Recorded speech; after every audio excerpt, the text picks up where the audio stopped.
서울의 언덕배기에 위치한 낡은 동네에 장마가 시작되었다. 회색빛 하늘에서는 굵은 빗줄기가 쉴 새 없이 쏟아져 내렸고 세상은 온통 물에 잠긴 듯 했다. 한소은은 그 빗속에서 자신의 온 세상이 함께 잠겨버릴 것 같은 공포에 떨고 있었다. 품에 안긴 아들 민준이의 몸이 불덩이처럼 뜨거웠다.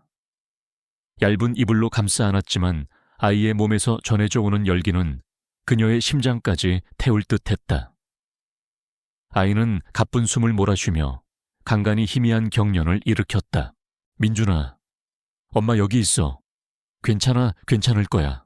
소은은 울먹이며 아이의 이름을 불렀지만 그녀의 목소리는 빗소리에 묻혀 사라졌다. 그녀는 30분 넘게 택시를 부르려 애썼지만 이 궂은 날씨에 가파르고 비좁은 언덕길까지 올라오려는 택시는 단 한 대도 없었다. 시간은 흐르고 아이의 숨소리는 점점 더 약해지고 있었다. 절망감이 그녀의 목을 조여왔다. 이대로는 안 된다. 그녀는 결심했다. 그녀는 민준이를 낡은 담요로 다시 한번 단단히 감싸고 미친 듯이 빗속으로 뛰쳐나갔다. 목표는 언덕 아래의 큰 길이었다. 그곳에 가면 지나가는 차라도 한 대 잡을 수 있을지 모른다는 신락 같은 희망 때문이었다. 차가운 빗물이 그녀의 얇은 옷을 순식간에 적셨다. 비탈진 계단은 미끄러웠고 세찬 바람은 그녀의 몸을 휘청이게 했다. 그녀는 소중한 아들을 떨어뜨릴까봐 배에 힘을 주고 비틀거리면서도 필사적으로 내달렸다. 그녀의 가난과 그럼에도 불구하고 포기할 수 없는 맹렬한 모성애가 빗속에서 처절하게 뒤섞이고 있었다. 마침내 큰 길에 도착했을 때 그녀는 이미 온몸이 흠뻑 젖어 덜덜 떨고 있었다. 쏟아지는 빗줄기 사이로 도로변에 정차해 있는 차 한 대의 헤드라이트 불빛이 보였다. 시동이 걸린 채 누군가를 기다리는 듯한 검고 매끈한 최고급 세단이었다. 패닉 상태에 빠진 소은의 눈에 그 차는 그녀가 마지막 희망으로 불렀던 블랙 콜택시처럼 보였다. 시간과 장소가 기적처럼 맞아떨어졌다고 생각했다. 그녀는 남은 힘을 다해 차로 달려가 뒷좌석 창문을 세게 두드렸다. 그녀의 목소리는 눈물과 빗물에 뒤섞여 애처롭게 터져 나왔다. 기사님 제발 병원까지만 가주세요 아이가 너무 아파요. 뒷좌석의 창문이 소리 없이 스르르 내려갔다. 차 안에는 완벽하게 재단된 정장을 입은 한 남자의 실루엣이 보였다. 강태무였다. 그의 얼굴은 예기치 못한 방해에 짜증이 난 듯 차갑고 날카로웠다. 조용하고 따뜻하며 가죽과 부유함의 냄새가 나는 차 안은 그녀가 서 있는 빗속과는 완전히 다른 세계였다. 딱딱한 표정의 운전기사가 그녀를 쫓아내려는 듯 채서 내리려 하며 말했다. 이건 택시가 아닙니다. 하지만 강태무는 날카로운 손짓으로 운전기사를 제지했다. 그의 차가운 시선이 소은의 품에 안긴 작고 끙끙거리는 생명체에게로 향했다. 그는 아이의 새빨간 얼굴과 모든 것을 내던진 한 여자의 처절한 절박함을 보았다. 길고 긴장된 침묵이 흘렀다. 소은은 그가 당연히 거절하리라 생각했다. 그녀는 이 빗속에 무릎이라도 꿇을 각오를 하고 있었다. 그때 그가 입을 열었다. 그의 목소리는 어떤 감정도 실려있지 않은 깊고 낮은 울림이었다. 타 한마디였다. 소은은 순간 자신의 귀를 의심했지만 이내 운전기사의 도움을 받아 아이를 안고 뒷자리에 올라탔다. 차 문이 닫히자 바깥 세상의 모든 폭풍우가 거짓말처럼 차단되었다. 압도적인 고급스러움. 그녀는 자신의 젖고 초라한 옷이 깨끗한 가죽 시트를 더럽힐까봐 숨조차 크게 쉴 수 없었다. 강태무는 더 이상 아무 말도 하지 않았다. 그는 그저 창밖을 응시할 뿐이었고 그의 침묵은 그와 그녀 사이에 놓인 거대한 계급의 벽처럼 무겁게 느껴졌다. 소은은 아들을 더욱 꽉 껴안고 아이의 귓가에 괜찮다는 말만 속삭일 뿐이었다. 그녀는 너무나 감사했지만 동시에 위축되고 혼란스러웠다. 차는 서울에서 가장 좋고 가장 비싼 대학병원의 응급실 앞에 멈춰 섰다. 평범한 그녀라면 감히 그 문턱을 넘을 생각조차 할 수 없는 곳이었다. 이것은 또 다른 충격이었다. 타라는 낯선 남자의 차가운 한마디는 단순히 그녀에게 교통수단을 제공한 것이 아니었다. 그것은 그녀를 그녀가 전혀 알지 못하는 상상조차 할 수 없는 부와 권력의 세계로 던져 넣은 것이었다. 이 기적 같은 친절은 동시에 끔찍한 무언가의 시작처럼 느껴지고 있었다. 대학병원 응급실은 생과 사가 뒤엉킨 혼돈의 공간이었다. 사방에서 다급한 발걸음 소리, 기계의 경고음 환자들의 신음과 보호자들의 울음소리가 뒤섞여 한소은의 예민한 신경을 날카롭게 파고들었다. 그녀의 아들 민준이는 응급처치를 위해 곧바로 격리된 공간으로 옮겨졌고 소은은 차갑고 낯선 복도에 홀로 남겨졌다. 아이가 괜찮을까 하는 불안감과 곧 청구될 어마어마한 병원비를 어떻게 감당해야 할지에 대한 공포가 그녀의 온몸을 옥죄었다. 그녀의 낡은 지갑 속에 든 몇만 원으로는 이곳의 문턱을 넘는 것조차 불가능했다. 강태무는 그 혼란스러운 공간 속에서 마치 다른 세계의 사람처럼 멀찍이 서 있었다. 그는 그녀와 함께 기다려주지 않았다. 대신 자신의 운전기사에게 무언가 짧게 지시했고 기사는 곧장 원무과 창구 쪽으로 사라졌다. 강태무는 그저 먼 발치에서 감정 없는 눈으로 이 모든 상황을 관망하고 있을 뿐이었다. 얼마나 지났을까? 의사 한 명이 다가와 그녀에게 민준이의 상태를 설명해 주었다. 아이가 급성 폐렴이었습니다. 조금만 늦었으면 위험할 뻔했습니다. 지금은 안정을 되찾았고 며칠간 입원 치료가 필요하지만 괜찮을 겁니다. 그 말을 듣는 순간 소은의 다리에 힘이 풀리며 주저앉을 뻔했다. 안도감에 눈물이 쏟아졌다. 하지만 그 안도감도 잠시 그녀는 다시 현실의 벽에 부딪혔다. 입원비. 그녀는 원무가 창구로 다가가 어떻게든 사정해서 분납이라도 부탁해볼 참이었다. 하지만 창구의 간호사는 의아한 표정으로 그녀를 바라보며 말했다. 한소은 박민준 환자 보호자분 맞으시죠? 응급치료비와 1인실 입원비까지 모두 완납 처리되셨습니다. 네, 그게 무슨... 누가요? 간호사는 강태무의 운전기사가 서 있는 쪽을 턱짓으로 가리켰다. 소은은 말로 표현할 수 없는 감정에 휩싸였다. 낯선 사람에게 이토록 큰 빚을 졌다. 그녀는 막 병원을 떠나려 하는 강태무를 발견하고 제대로 감사 인사라도 해야겠다는 생각에 그에게 달려갔다. 그녀는 그의 앞을 막아서서 터져 나오는 눈물을 주체하지 못하고 고개를 숙였다. 선생님 정말 감사합니다. 이 은혜를 어떻게 갚아야 할지 목숨을 구해주셨습니다. 정말 감사합니다. 그녀의 목소리는 감격에 겨워 심하게 떨리고 있었다. 그녀는 허리가 부러져라 그에게 깊이 인사를 했다. 그녀가 눈물범벅이 된 얼굴을 들어 올리는 순간 그의 손목에서 반짝이는 무언가가 그녀의 시야에 들어왔다. 그가 흐트러진 정장 재킷을 바로잡는 찰나였다. 그의 소매 끝에 달린 은색의 커프스 버튼. 그것은 간결하고 세련된 디자인이었지만 그 위에 새겨진 날카로운 로고는 소은의 심장을 그대로 꿰뚫어 버렸다. 알파벳 D와 YG가 교차하며 만들어낸 독특한 문양. 순간 그녀의 머릿속에서 잊고 싶었던 끔찍한 기억이 섬광처럼 터져 나왔다. 1년 전 싸늘한 주검으로 돌아온 남편의 유품 속에서 발견했던 안전모에 새겨진 로고. 사고가 났던 공사장 곳곳에 거대하게 내걸려 있던 현수막의 로고. 그리고 얼마 안 되는 위로금과 함께 배달되었던 차가운 위로 편지에 찍혀 있던 바로 그 로고. 대형 ENC. 소은의 세상이 빙글 돌았다. 병원의 모든 소음이 멀어지고 눈앞이 아득해졌다. 이 남자. 기적처럼 나타나 자신의 아이를 구해준 이 구원자가 바로 자신의 남편을 죽음으로 내몬 그 회사의 주인이었던 것이다. 작업자의 부주의로 인한 안전사고라는 결론으로 남편의 죽음에 대한 모든 책임을 회피했던 바로 그 회사. 그가 방금 아들의 목숨값으로 지불한 돈은 마치 남편의 피 묻은 퇴직금처럼 느껴졌다. 너무나 잔인한 운명의 장난이었다. 그녀의 표정이 순식간에 변했다.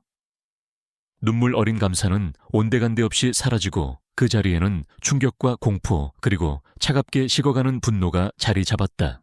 강태무는 예리한 사람이었다. 그는 그녀의 표정이 급변하는 것을 놓치지 않았다. 그는 그녀의 시선이 자신의 커프스 버튼에 닿아 있다는 것을 알아차리고 다시 그녀의 얼굴을 보았다. 그는 아직 전후 사정을 알지 못했지만 저 로고가 그녀에게 무언가 특별한 의미를 가진다는 것을 직감했다. 그의 차가운 얼굴에 처음으로 혼란과 의아함이 스쳐 지나갔다. 소은은 더 이상 아무 말도 하지 않았다. 그녀는 그를 피해 비틀거리는 걸음으로 아들이 있는 병실을 향해 돌아섰다. 입안에 고였던 감사의 말들이 재처럼 바싹 말라 부서졌다. 그녀는 운명 그 자체에게 배신당한 기분이었다. 강태주는 그 자리에 선 차에 도망치듯 멀어지는 그녀의 뒷모습을 바라보았다. 그는 자신의 커프스 버튼을 내려다보았다. 처음으로 그의 얼굴에 곤혹스러운 표정이 떠올랐다. 단순한 선행이 순식간에 복잡한 미스터리가 되어버렸다. 그는 자신의 운전기사를 향해 돌아보며 새로운 명령을 내렸다. 저 여자 알아봐. 며칠 후 강태무는 자신의 집무실에서 한소은에 대한 보고서를 읽고 있었다. 그의 비서가 조사한 내용은 아주 간결했다. 한소은 29세. 명문대 건축학과 수석 졸업. 촉망받는 신입 디자이너였으나 결혼 후 퇴사. 남편 한지혁 1년 전 대형 ENC의 하청업체 소속 현장 반장으로 C7 건설 현장에서 추락사고로 사망. 이후 아들 박민준과 단둘이 아르바이트로 생계를 이어옴. 강태무는 보고서를 내려놓고 깊은 생각에 잠겼다. 이제야 병원에서 보았던 그녀의 그 격렬한 반응이 이해가 갔다. 이 복잡한 악연, 그의 마음속에서 여러 가지 감정이 뒤섞였다.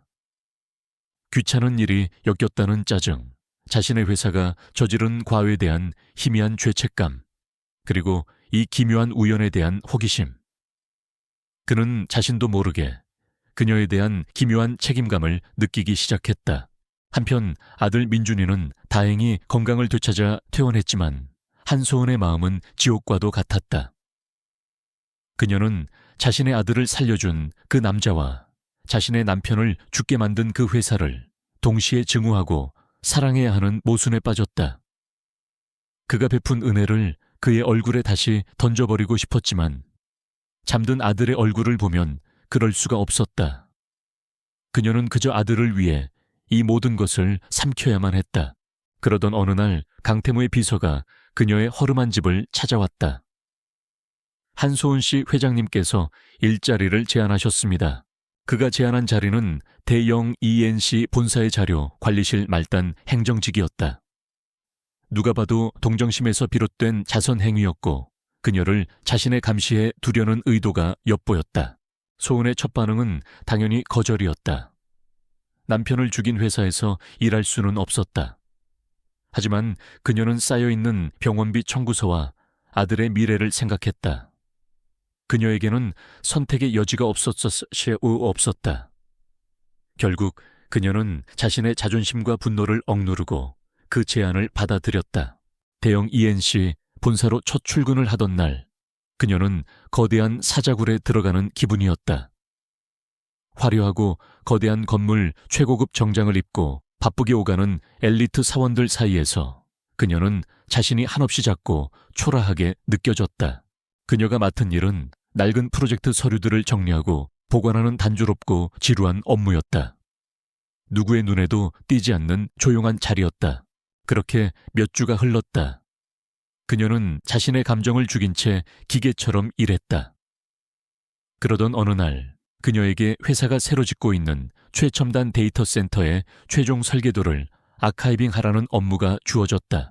그녀가 거대한 설계도 뭉치를 다루는 순간 그녀도 모르게 잠들어 있던 옛 본능이 깨어났다. 건축 디자이너로서의 습관. 그녀는 무심코 설계도의 레이아웃을 훑어보았다. 그런데 무언가 이상했다. 그녀는 자기도 모르게 커다란 테이블 위에 설계도를 전부 펼쳤다. 그녀의 훈련된 눈은 그녀가 의식하기도 전에 비정상적인 부분을 발견해냈다. 그것은 보안 설계상의 치명적인 결함이었다. 비상 환기구의 경로가 메인 서버실의 화재 진압 시스템과 맞물리면서 감시 시스템의 사각지대를 만들어내고 있었다.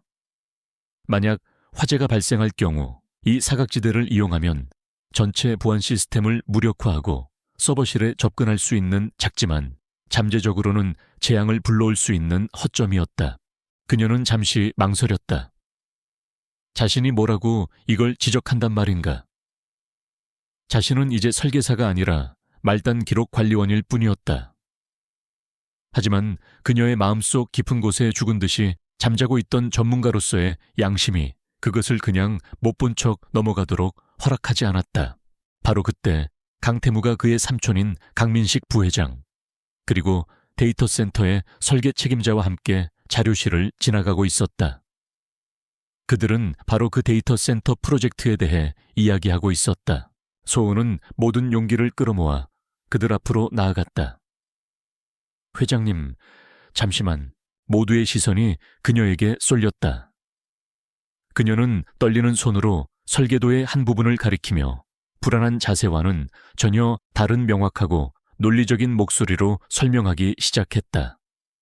이 부분, 비상 환기구와 소방 시스템의 동선이 겹치면서 약 1.5m 정도의 보안 카메라 사각지대가 발생합니다.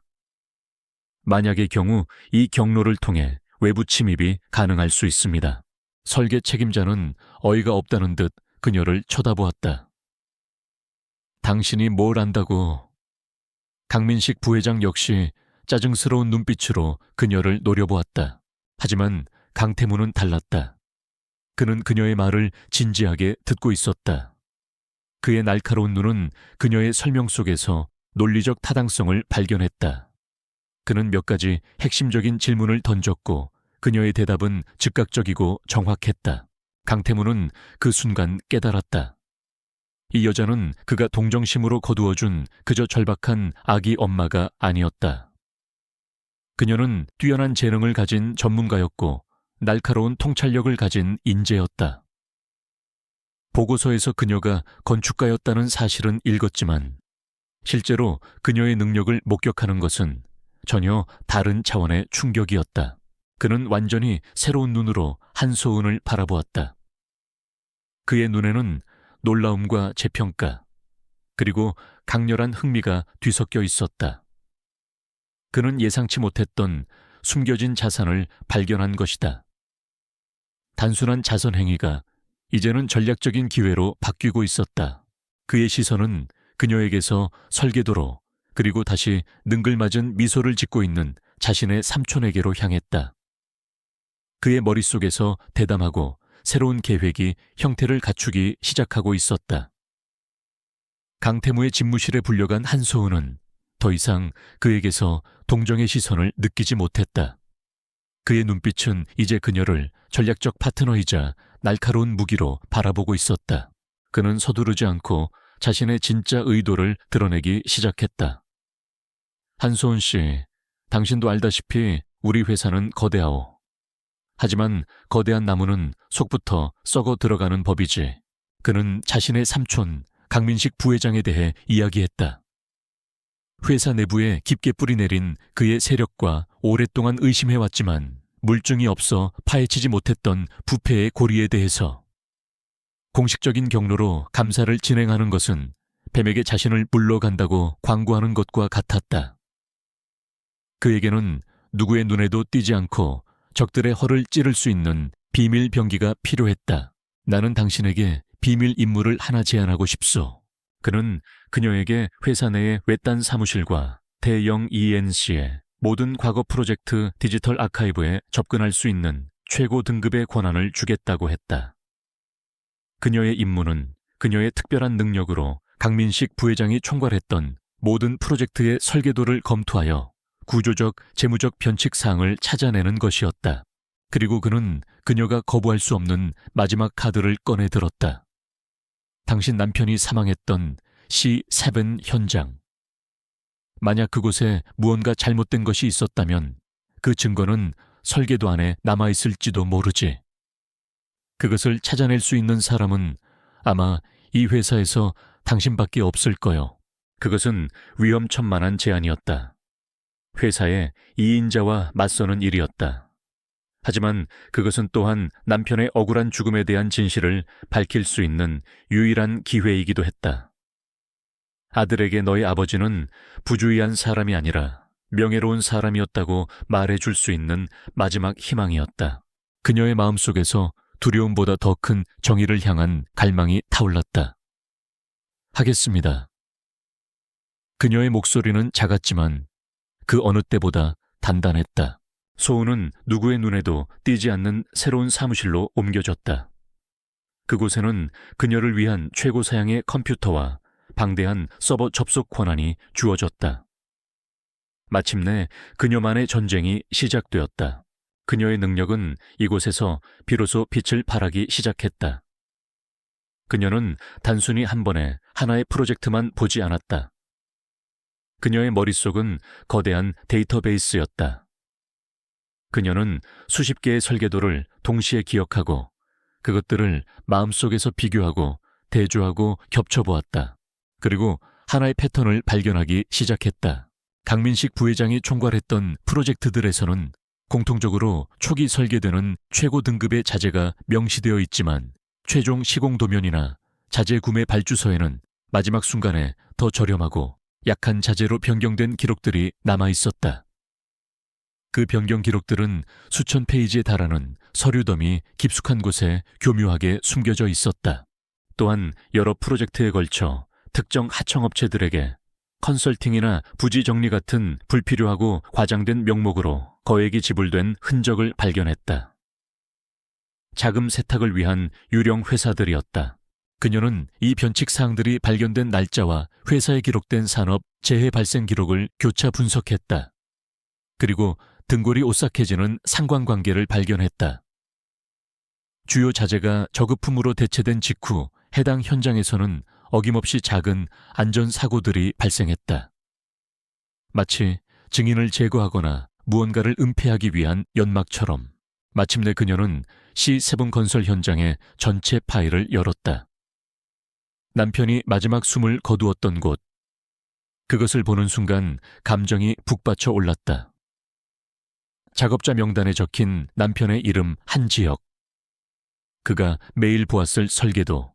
그녀는 새로운 시각으로 C7 현장의 자료들을 파고들었다. 그리고 발견했다.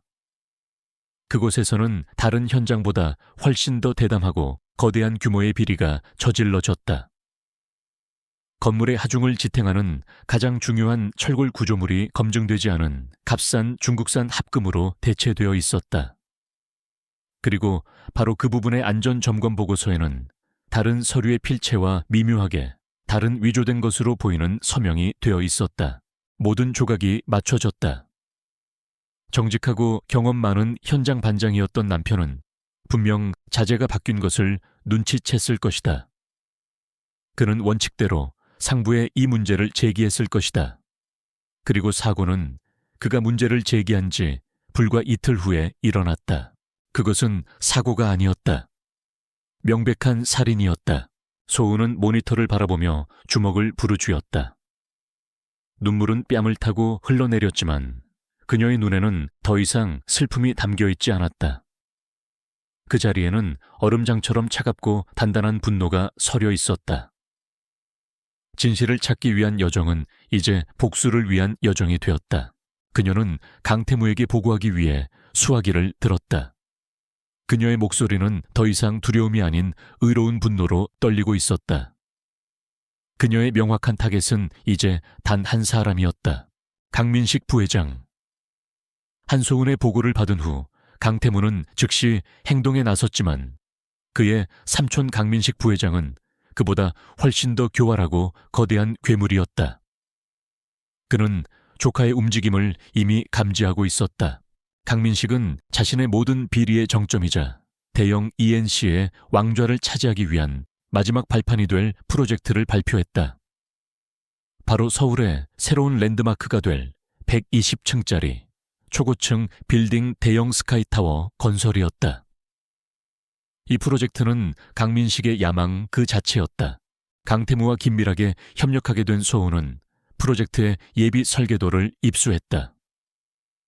그리고 그것을 보는 순간 등골을 타고 오싹한 기시감이 흘렀다. 과거의 부패한 프로젝트들에서 발견되었던 패턴이 훨씬 더 대담하고 거대한 규모로 반복되고 있었다. 핵심 기둥에 명시된 기준 미달의 철골 조작된 지질 조사 데이터, 그리고 불가능에 가까운 공사 일정까지. 그녀의 비범한 기억력과 건축가로서의 지식은 이 모든 것들이 합쳐졌을 때 어떤 끔찍한 결말을 낳게 될지를 보여주고 있었다. 그녀는 자신의 컴퓨터로 시뮬레이션을 돌렸다. 결과는 충격적이었다. 기준 미달의 자재와 결함이 있는 설계의 조합은 단순히 불안정한 건물을 만드는 수준이 아니었다. 특정 조건의 강풍이나 약한 지진에도 건물 전체가 연쇄적으로 붕괴하는 진행성 붕괴를 일으킬 수 있었다. 그것은 거대한 죽음의 덫이었다. 한편 강민식은 조카와 한소은이 자신의 과거를 너무 깊이 파고들었다는 것을 알게 되었다. 그는 두 사람을 동시에 제거하고 모든 증거를 영원히 묻어버릴 계획을 세웠다. 그의 계획은 치밀하고 잔혹했다. 그는 대형 스카이타워에 착공식을 거대한 언론 행사로 기획했다. 투자자 정계 인사, 그리고 물론 강태무까지 모든 중요 인물들이 현장에 모일 터였다. 그는 착공식의 하이라이트로 근처의 낡은 구조물을 철거하는 제어된 발파 해체 쇼를 준비했다. 하지만 그의 진짜 계획은 그 발파의 충격파를 이용해 스카이타워의 기초공사 구역에 사소한 붕괴 사고를 일으키는 것이었다. 이 사고는 세 가지 목표를 가지고 있었다. 첫째, 그럴듯한 핑계로 특정 위험 구역에 유인해둔 강태무와 한소은을 제거하는 것. 둘째, 현장, 사무소에 보관된 모든 물리적 증거와 서버를 파괴하는 것. 셋째, 거액의 보험금을 타내고 더 안전한 설계로 프로젝트를 재시작하며 자신의 배를 더욱 불리는 것. 소은은 착공식의 발파 해체 계획을 알게 된 순간 강민식의 전체 시나리오를 간파했다. 계산된 충격파는 그녀의 시뮬레이션이 예측했던 붕괴를 일으키기에 정확히 충분한 수준이었다. 그녀는 미친 듯이 강태무에게 전화를 걸었다. 그는 이미 착공식 현장으로 가고 있는 중이었다. 회장님, 삼촌을 막아야 해요. 이건 그냥 착공식이 아니에요. 함정이에요. 발파를 이용해 사고를 위장하려는 속셈입니다. 착공식 현장은 축제 분위기였다. 수많은 카메라가 터지고 있었고 강민식은 무대 위에서 자신의 업적에 대한 의기양양한 연설을 하고 있었다. 위험을 완전히 인지한 강태무가 현장에 도착했다. 그는 대규모 패닉을 일으키지 않으면서 발파를 막고 삼촌의 음모를 폭로해야만 했다. 강민식이 발파 신호를 보내기 위해 버튼으로 손을 뻗는 바로 그 순간 강태무가 움직였다. 그는 무대 위로 뛰어 올라가 마이크를 빼앗아 들었다. 긴급 상황입니다. 모두 즉시 현장에서 대피해 주십시오. 치명적인 안전 문제가 발견되었습니다. 강민식이 그를 막으려 했지만 이미 늦었다. 회장으로서의 강태무의 권위는 부회장의 그것을 압도했다. 사람들이 혼란 속에서 대피하기 시작하는 동안 소은이 마지막 증거를 들고 현장에 도착했다. 그녀는 경호팀의 도움을 받아 자신의 노트북을 무대 위에 거대한 스크린에 연결했다. 화려한 홍보 영상 대신 스크린에 나타난 것은 그녀가 만든 시뮬레이션 영상이었다. 조작된 설계도대로 지어졌을 경우 대형 스카이타워가 처참하게 무너져 내리는 끔찍한 모습, 그리고 강민식의 유령 회사로 흘러들어간 비자금의 흐름도. 모든 것이 명백했다. 수많은 투자자들과 언론, 그리고 모든 사람들이 그 부인할 수 없는 증거를 목격했다. 강민식의 얼굴은 분노에서 새하얀 공포로 변해갔다. 바로 그때였다. 그의 수하가 중지 명령을 받지 못하고 예정대로 발파 버튼을 눌러버렸다. 쾅! 거대한 폭발음이 현장을 뒤흔들었다. 하지만 강태무의 대피 명령 덕분에 인명피해는 없었다. 그러나 그 강력한 충격파는 결함이 있는 기초공사 현장을 덮쳤고 거대한 철골 구조물의 일부가 소은이 예측했던 그대로 오글루시텔리 레와 함께 무너져 내렸다. 그가 다른 사람들을 위해 파놓았던 작은 사고는 그의 범죄적 태만을 만천해 증명하는 공개적인 시연회가 되어버렸다. 그의 야망의 탑이 그의 눈앞에서 무너져 내리고 있었다. 경찰과 긴급구조대가 현장으로 몰려들기 시작했다. 그들은 망연자실한 차에 서 있는 강민식을 향해 움직였다. 소은과 태무는 그의 야망의 잔에 위로 먼지가 가라앉는 것을 조용히 지켜보고 있었다. 착공식 현장의 붕괴는 강민식 부회장의 야망에 대한 사망 선고와도 같았다. 아수라장이 된 현장에 출동한 경찰과 검찰 수사관들은 그 자리에서 강민식을 살인 미수 및 산업안전법 위반 등의 혐의로 긴급 체포했다. 그의 얼굴에서는 오만함도 공포도 사라져 있었다. 모든 것이 끝났다는 것을 아는 자의 섬뜩할 정도로 차분한 표정만이 남아있을 뿐이었다. 며칠 후 서울중앙지검의 특별조사실. 강태무와 한소은은 특수 처리된 일방향 거울 뒤에서 강민식의 취조 과정을 지켜보고 있었다. 처음 강민식은 모든 혐의를 부인하며 묵비권을 행사했다. 담당 검사가 한소은이 수집한 위조된 설계도와 비자금 내역 유령 회사들의 증거를 산더미처럼 내밀었지만 그는 눈 하나 깜짝하지 않았다. 취조의 방향을 바꾼 것은 바로 한소은의 남편 한지혁의 이름이었다. 강태무의 지시를 받은 담당 검사는 한소은이 마지막으로 분석해낸 자료를 그의 앞에 던졌다. 이건 한지혁 씨가 사망하기 직전 그가 담당했던 시스분 현장의 철골 구조물 자재 변경 내역과 위조된 안전점검 보고서입니다. 그리고 이건 한지혁 씨가 이 문제를 상부에 보고하려 했다는 동료 작업자의 증언이고요. 강민식 부회장님, 이제 그만 인정하시죠. 그것은 결정타였다. 자신의 범죄가 한지혁의 죽음과 직접적으로 연결되었다는 부인할 수 없는 증거 앞에서 마침내 강민식의 무표정했던 얼굴에 균열이 가기 시작했다. 그는 더 이상 부인하는 것이 무의미하다는 것을 깨달았다. 혹은 자신의 거대한 악행에 대한 뒤틀린 과시욕이었을지도 모른다. 그는 피식 웃으며 입을 열기 시작했다. 그의 자백은 끔찍하고 냉혹했다. 그래 맞아. 한지혁 그놈 눈치가 너무 빨랐어. 싸구려 철골을 쓴 걸 알아채고는 원칙대로 떠들어대더군. 이 바닥에서 가장 쓸데없는 게 바로 그런 정직함인데 말이야. 그는 아무런 죄책감도 없이 자신이 어떻게 사람을 시켜 그의 안전벨트에 흠집을 내고 다른 곳에서 소란을 피워 단순 추락사로 위장했는지를 털어놓았다. 그놈은 너무 정직해서 죽은 거야. 이 바닥에서 정직은 죄악이거든. 난 그저 그에게 세상을 가르쳐 준 것뿐이야. 일방향 거울 뒤에서 한소은은 그의 모든 자백을 듣고 있었다.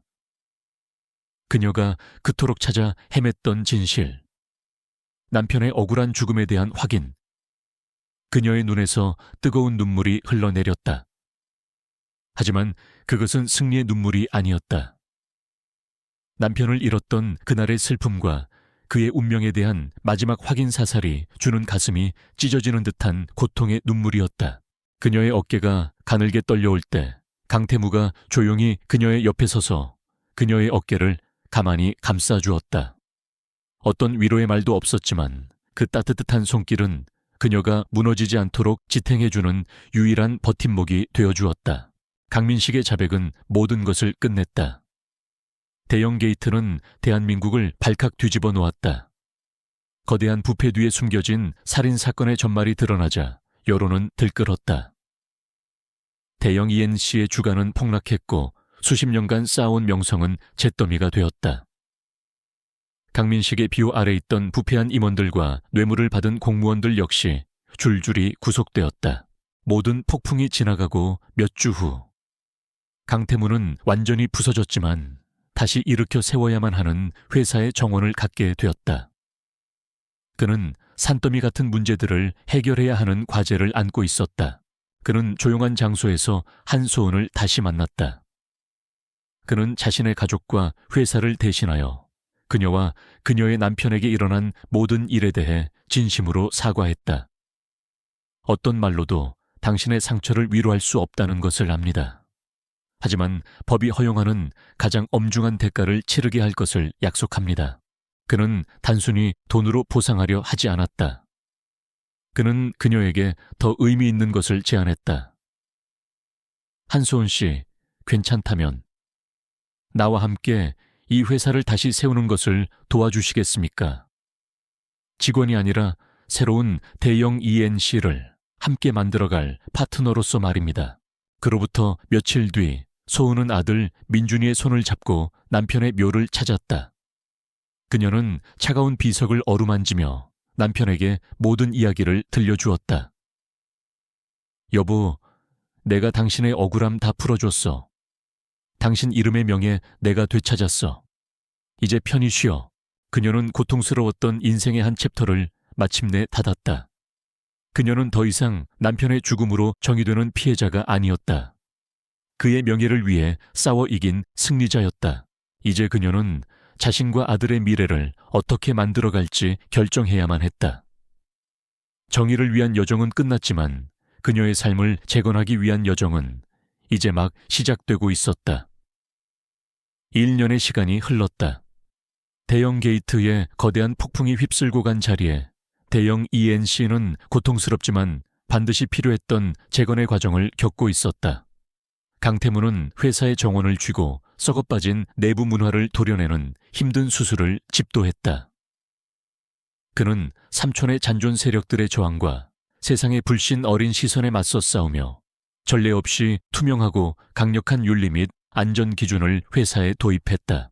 그리고 그 개혁의 중심에는 한소은이 있었다. 그녀는 강태무의 제안을 받아들였다. 그녀는 이제 새로 신설된 설계감리 및 안전감독본부의 본부장이 되어 있었다. 이 부서는 모든 프로젝트의 안전성을 감사하고 문제가 있을 경우 거부권까지 행사할 수 있는 막강한 권한을 가졌다.